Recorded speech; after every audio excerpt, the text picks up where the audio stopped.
Welcome to my class. I am Abdul Salam, assistant teacher, Rajshahi College School, Rajshahi, Bangladesh, and you are learning English rules easily from me. Okay, that's nice and good to work with you all the time. Today I am going to discuss the topic about phrase also, but it is too much different and very important. Please just follow my videos and learn about the phrases very nicely and carefully. The first one is verb phrase. The first one is verb phrase. আমরা যেটা এখন কাজ করছি সেটা verb phrase নিয়ে। তোমরা জানো যে ভার্বের কাজ কি? Verb means action. Verb means action.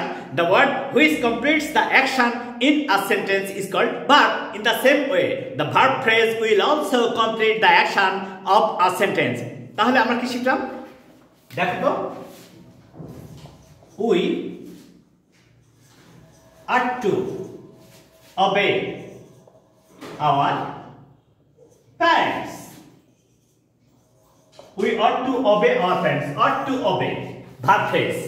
তাহলে আমরা কি শিখলাম? আমরা এখানে শিখলাম সহজেই, সেটা হলো যে পাশাপাশি দুটি বা তার বেশি ভার্ব একত্রে বসে যখন একটি ভার্বের মতো আচরণ করে, একটি ভার্বের মতো অর্থ প্রকাশ করে, তখন তাকে আমরা বলবো ভার্ব ফ্রেজ।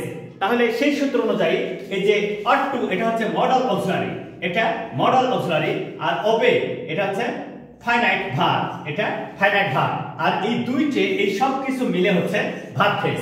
তাহলে my dear viewers, now you can easily understand that when two verbs will take place side by side and expresses the idea, single idea, and it will complete the action of that sentence is called verb phrase. তাহলে পাশাপাশি দুটি বা তার বেশি verbs একত্রে বসে যখন একটি ভার্বের মতো অর্থ প্রকাশ করবে, অর্থাৎ একটা সিঙ্গেল আইডিয়া প্রকাশ করবে, তখন তাকে আমরা বলবো ভার্ব ফ্রেজ। আশা করি তোমাদের এই ভার্ব ফ্রেজ নেওয়ার সমস্যা নেই। তাহলে ভার্ব ফ্রেজটা গঠন হবে কিভাবে? এখানে এক বা একাধিক অক্সিলারি ভার্ব থাকবে এবং মেন ভার্ব থাকবে। কেমন সেটা একটু দেখি। She has been working. She has been working for me for 6 years. She has been working for me for 6 years. Has been working. দেখো এখানে দুইটা অক্সিলারি ভার্ব আছে, পাশাপাশি এই সেন্টেন্সে দুটি অক্সিলারি ভার্ব has এবং been, কিন্তু ফাইনাল ভার্ব একটাই, ওয়ার্কিং। তাহলে আমরা কি শিখলাম যে এক বা একাধিক অক্সিলারি ভার্ব প্রিন্সিপাল ভার্বের সাথে ব্যবহৃত হয়ে যখন একটি অর্থ প্রকাশ করে, তখন তাকে আমরা বলবো ভার্ব ফ্রেজ। সেই সূত্র অনুযায়ী আমাদের এইটা হচ্ছে ভার্ব ফ্রেজ। আশা করি তোমাদের এই ভার্ব ফ্রেজ নিয়ে আর কোনো সমস্যা নেই। আমরা একটা উদাহরণ দেব, আরো ক্লিয়ার হয়ে যাবে। দেখো তো, I couldn't find my purse. I couldn't find my purse. Couldn't find verb phrase. এটা হচ্ছে verb phrase। তাহলে এইটা verb phrase। এই এবারে আরেকটা সেন্টেন্স দেখো তো, it might have been stolen.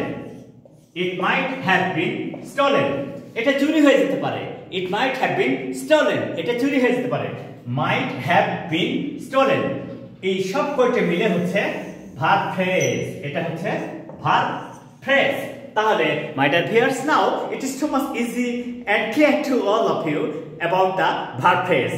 That means when two verbs will take place or one or more auxiliary verbs will be used with the finite verb in a sentence, then we call it a verb phrase.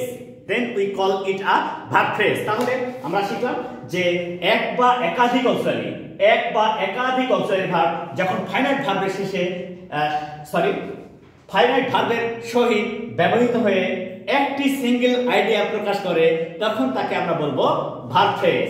আশা করি verb phrase নিয়ে তোমাদের আর কোনো সমস্যা নেই। আমরা এর পরবর্তীতে যেটা আলোচনা করছি সেটা হচ্ছে অ্যাডভার্ব ফ্রেজ।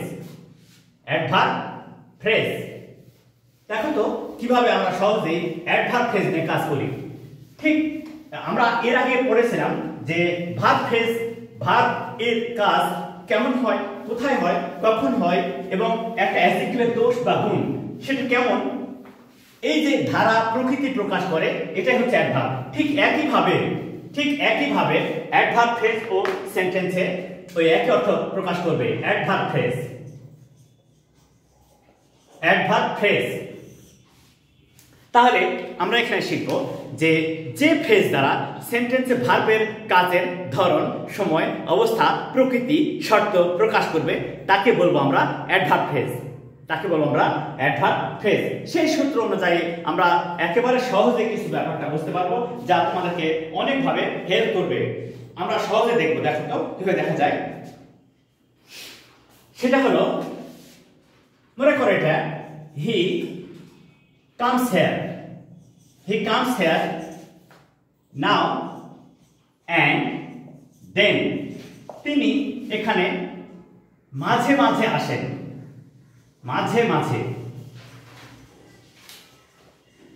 এই যে adverb plus and plus adverb এইটা মিলেও অ্যাডভার্ব ফ্রেজ গঠন করা যায়। Adverb plus and plus adverb এইটুক মিলেও অ্যাডভার্ব ফ্রেজ গঠন করা যায়। আসলে বাস্তবতা হলো যে তোমরা শিখবা একেবারে সহজ এবং স্বাভাবিকভাবে। তাহলে কি বললাম আমরা যে অ্যাডভার্ব ফ্রেজ দ্বারা সময় নির্দেশ করে এবং সেটা adverb plus and plus adverb এইটুক দিয়েও একটা অ্যাডভার্ব ফ্রেজ তৈরি করা যায়। যেমন দেখেন এটা কি হয়, হি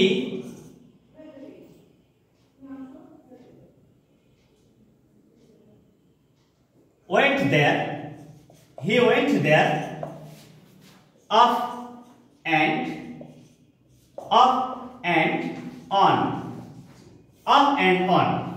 প্রায় up and on প্রায়, তার মানে তিনি সেখানে যান, প্রায় সেখানে যান, তিনি সেখানে প্রায় যান।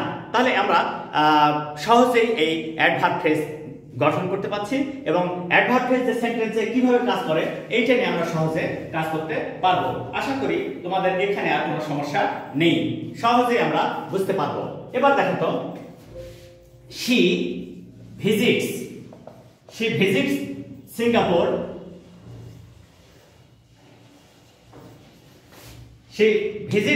Singapore every year। এই যে এভরি ইয়ার এটা হলো অ্যাডভার্ব ফ্রেজ। এভরি ইয়ার এটা হচ্ছে অ্যাডভার্ব ফ্রেজ। এখানে তোমরা যে বিষয়টা দেখবা যে এই এভরি যদি এই এভরি ওয়ার্ডটা এই প্রত্যেকটা টাইম ইন্ডিকেটিং অ্যাডভার্ব, এটা কিন্তু টাইম ইন্ডিকেটিং, সময় নির্দেশ করছে, এর সাথে ব্যবহার হয়ে সহজেই একটা অ্যাডভার্ব ফ্রেজ তৈরি করতে পারে। আসলে সহজভাবে কিভাবে শেখা যায়, প্রত্যেকটা ব্যাপার সিম্পল এবং সহজে গ্রহণ করবা এবং সহজে শিখবা। এবার দেখো তো,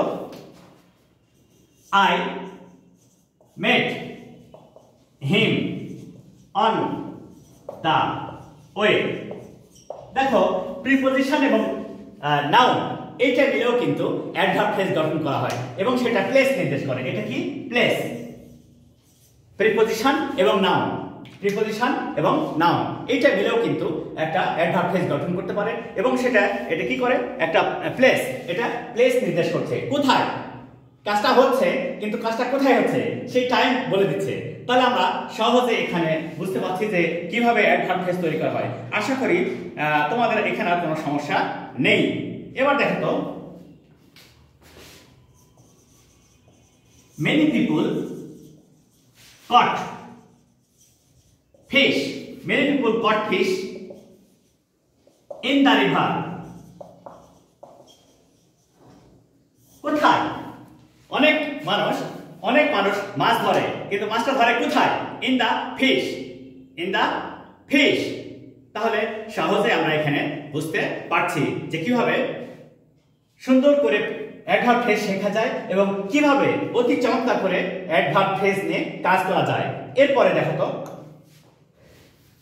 কতভাবে একটা অ্যাডভার্ব ফ্রেজ গঠন করা যায় এবং কতভাবে একটা সেন্টেন্সে অ্যাডভার্ব ফ্রেজ তৈরি করে এবং সেটা ব্যবহার করা সম্ভব, আমরা সেটা নিয়ে এখন কাজ করব। এবার দেখো, he works hard, he works hard, সে কঠোর পরিশ্রম করে।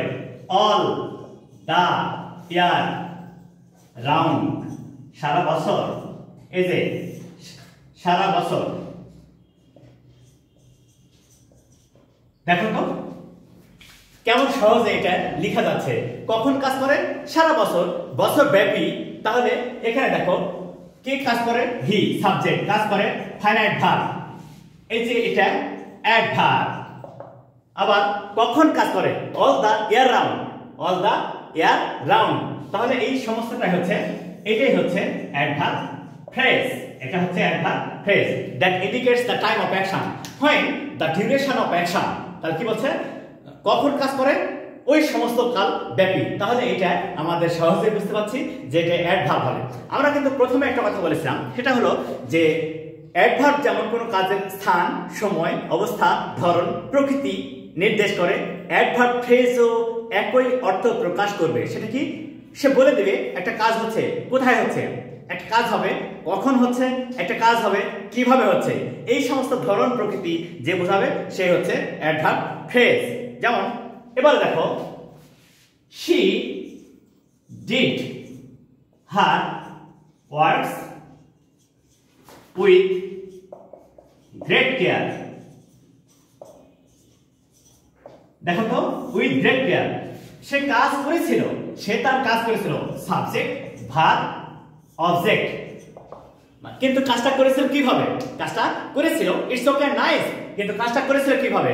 উইথ গ্রেট কেয়ার, অত্যন্ত যত্ন সহকারে। তার মানে এই উইথ গ্রেট কেয়ার, এই অ্যাডভার্বটা দ্বারা কোনো কাজ হওয়ার ধরন প্রকাশ পাচ্ছে, এটা দ্বারা কোনো কাজ হওয়ার ধরন প্রকাশ পাচ্ছে।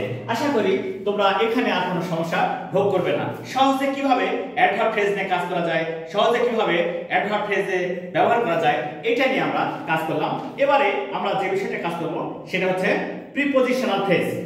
সেটা হচ্ছে প্রিপজিশনাল ফ্রেজ।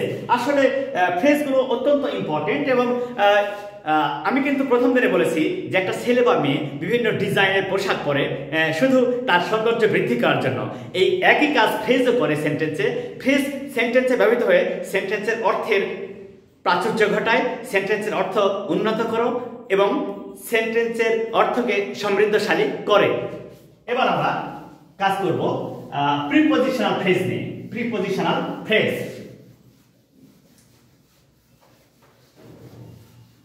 দেখো কিভাবে সেন্টেন্সে প্রিপজিশনাল ফ্রেজ গঠন করা যায় এবং কিভাবে সেন্টেন্সে তা ব্যবহৃত হয়।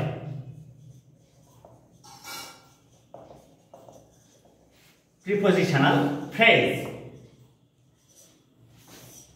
আচ্ছা, আমরা কিন্তু বারবার একটা কথা বলেছিলাম যে সেন্টেন্সে প্রিপজিশনের কাজ কি? নাউন অথবা প্রোনাউনের পূর্বে বসে প্রিপজিশন সেন্টেন্সের অন্যান্য ওয়ার্ডসের সাথে ওই নাউন প্রোনাউনের সম্পর্ক সৃষ্টি করে দেয়, সম্বন্ধ সৃষ্টি করে দেয়। প্রিপজিশনাল ফ্রেজটা তাহলে কেমন হবে? নিশ্চয়ই প্রিপজিশন থাকবে, শিওর। প্রিপজিশনাল ফ্রেজটা হবে কি? প্রিপজিশন প্লাস নাউন এবং প্রিপজিশন এইভাবে যুক্ত হয়ে একটা প্রিপজিশনাল ফ্রেজ তৈরি হবে। আমরা সহজে করব। দেখো তো, he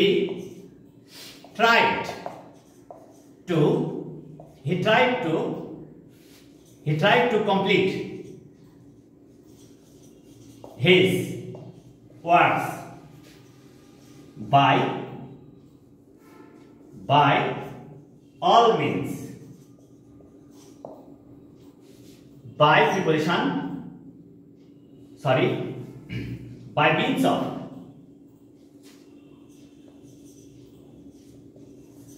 by means of his ability।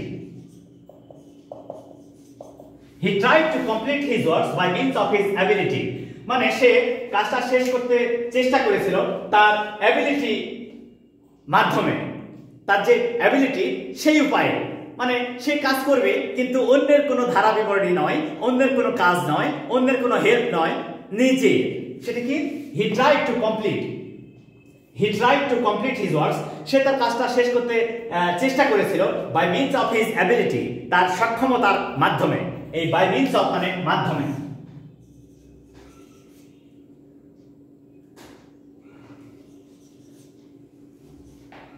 তাহলে আমরা এখানে সহজে যেটা শিখলাম সেটা কি বলছে যে বাই মিনস অফ মানে বলে বা প্রভাবে বা কোনো কিছু করার মাধ্যমে, হ্যাঁ বলে বা প্রভাবে বা কোনো কিছু করার মাধ্যমে। তাহলে আমরা কি শিখলাম? দেখো এই ফ্রেজটা কিভাবে তৈরি হয়েছে, প্রিপোজিশন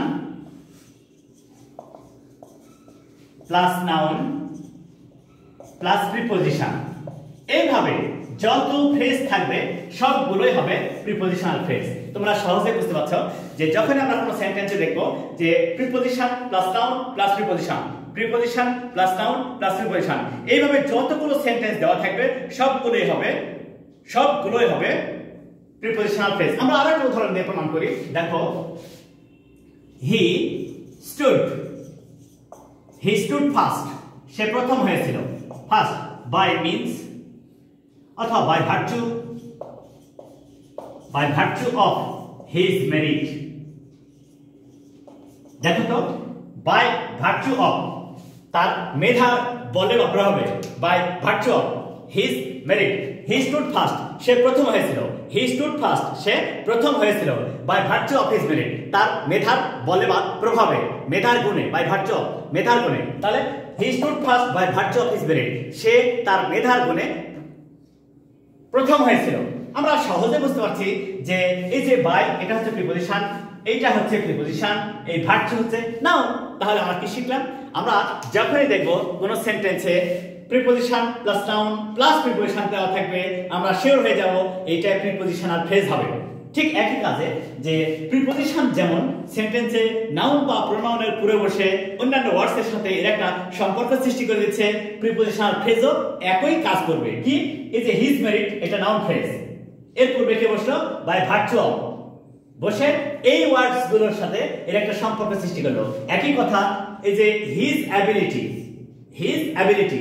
এইটা হিজ অ্যাবিলিটি এটা হচ্ছে নাউন ফ্রেজ, এর পূর্বে প্রিপোজিশনাল ফ্রেজ বসলো, বসে এই সমস্ত কাজের সাথে এর একটা সম্পর্ক সৃষ্টি করে দিল। তাহলে আমরা সহজেই বুঝতে পারছি প্রিপোজিশন যেমন সেন্টেন্সে নাউন বা প্রোনাউনের পূর্বে বসে অন্যান্য ওয়ার্ডসের সাথে সম্পর্ক সৃষ্টি করে দেয়, প্রিপোজিশনাল ফ্রেজও একইভাবে সেন্টেন্সে নাউন প্রোনাউন বা নাউন ফ্রেজের পূর্বে বসে সেন্টেন্সের অন্যান্য ওয়ার্ডসের সাথে এর একটা সম্বন্ধ সৃষ্টি করে দেয়। তাই একে বলা হচ্ছে প্রিপোজিশনাল ফ্রেজ। পার্থক্য কি? প্রিপোজিশন একটা ওয়ার্ড নিয়ে হয় আর প্রিপোজিশনাল ফ্রেজ একাধিক ওয়ার্ড নিয়ে তৈরি হবে। আশা করি তোমাদের এখানে আর কোনো সমস্যা নেই। আমরা এর পরবর্তী কাজটা দেখতে যাচ্ছি, সেটা হচ্ছে কনজাংশনাল ফ্রেজ কি।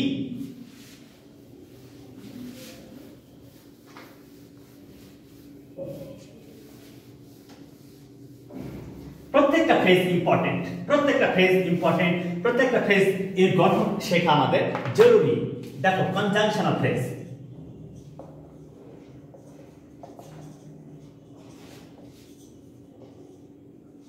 ইয়েস, তাহলে দেখো তো এটা কি হয়? Either he or his friends can do it। এবার দেখো তো either dot dot or পাশাপাশি দুটি বা তার বেশি ওয়ার্ডস পাশাপাশি দুটি তার বেশি কনজাংশন একই সেন্টেন্সে ব্যবহৃত হয়ে শুধু কানেক্টেড কাজ করছে, জোড়া দেওয়ার কাজ করছে, তাই একে বলা হচ্ছে conjunctional phrase. Look at it please. She is not only educated but also careful of her life। দেখো তো not only dot dot but also এখানে চারটি ওয়ার্ড ব্যবহৃত হয়েছে, কিন্তু কাজ কিন্তু করছে একটা, সেটা কি? কানেক্ট করা, জোড়া দেওয়া। তাই আমরা বলেছি আমাদের সূত্রটা কি? আসলে আমাদের সূত্রটা হচ্ছে পাশাপাশি দুটি বা তার বেশি ওয়ার্ডস একত্রে বসে যখন একটি ওয়ার্ডের কাজ করে তখন তাকে আমরা ফ্রেজ বলি। যেহেতু দুটি বা তার বেশি ওয়ার্ডস ওই কনজাংশনের কাজ করছে তখন তাকে বলবো আমরা কনজাংশনাল ফ্রেজ। একেবারে সহজ। তাহলে আমরা সহজে বুঝতে পারছি যে কিভাবে একটা সেন্টেন্সে কনজাংশন এবং কনজাংশনাল ফ্রেজ কাজ করে। কনজাংশন দুটি ওয়ার্ড বা সেন্টেন্সে যুক্ত করে এবং সেটা একটা ওয়ার্ড হয়, কিন্তু কনজাংশনাল ফ্রেজ একাধিক ওয়ার্ডস কনজাংশন আকারে কাজ করে। তাই তাদেরকে বলা হবে conjunctional phrase. And the last one is interjection phrase, and that is interjectional phrase. Look at it, please. We are going to finish our words today very soon. Look at it. Interjection phrase. Yes. Alas, she lost her purse. দুঃখের কথা, সে তার টাকা থলে হারিয়েছিল। দুঃখের কথা, সে তার টাকা থলে হারিয়েছিল। এটা কি দুঃখজনক নয়? তাহলে ইন্টারজেকশনাল ফ্রেজ দ্বারা কি বোঝায়? আনন্দ, দুঃখ, ঘৃণা, ভয়, বিস্ময়। আনন্দ, দুঃখ, ঘৃণা, ভয়, বিস্ময়। তাহলে আমরা শিখলাম কি, যে ফ্রেজ দ্বারা সেন্টেন্সের আনন্দ বা বক্তা যে কথা বলছে তার আনন্দ, দুঃখ, ঘৃণা, ভয়, বিস্ময় প্রকাশ পায়, তাকেই বলবো আমরা interjectional phrase. Look at it again. What a pity! What a pity! What a pity!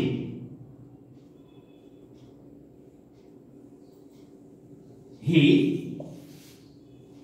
has lost his legs. What a pity! কি দুঃখের কথা। He has lost his legs. He has lost his legs. তাহলে আমরা এখানে সহজে বুঝতে পারছি যে হোয়াট এ পিটি এটা একটা ইন্টারজেকশনাল ফ্রেজ, কারণ এটা দ্বারা সহজেই সবকিছু প্রকাশ পাচ্ছে। আমাদের এখানে আজকে আমরা ফ্রেজের আলোচনাটা শেষ করে দিলাম।